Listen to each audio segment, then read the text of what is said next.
اسے کہنا اب دل تھام کر رکھے، اسے کہنا اب دل تھام کر رکھے، اب راہیں تکنے کی باری اس کی ہے۔ اگر سجدہ نہ ہوتا تو ہم ان تمام دکھوں میں گر کر مر جاتے جنہیں ہم اللہ کے سوا کسی کو نہیں کہہ سکتے۔ دشت شفاعت ہمیں زندہ داری میں میسر ہی نہیں، اس سے لگتے ہیں گلے اور سنبھل جاتے ہیں اور سنبھل جاتے ہیں۔ تم جس کے لیے روتی ہو، تڑپتی ہو، اے بنت حوا، وہ تنہائی میں بد کردار سمجھ کر ہنستا ہے تجھ پر۔ کچھ اداسیاں اتنی ذاتی ہوتی ہیں کہ ہم چاہ کر بھی کسی اور کو شریک نہیں کر سکتے۔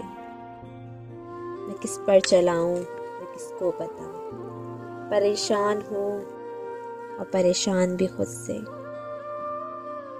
کوئی غائب ہے، شاید امید، شاید یقین، شاید کوئی اپنا، شاید میں، یا شاید کچھ اور، جو آپ سے شادی نہیں کر سکتا۔ اس سے محبت کے نام پر وقت ضائع کرنے سے دکھ سے زیادہ شرم کی بات ہے، شرم کی بات ہے۔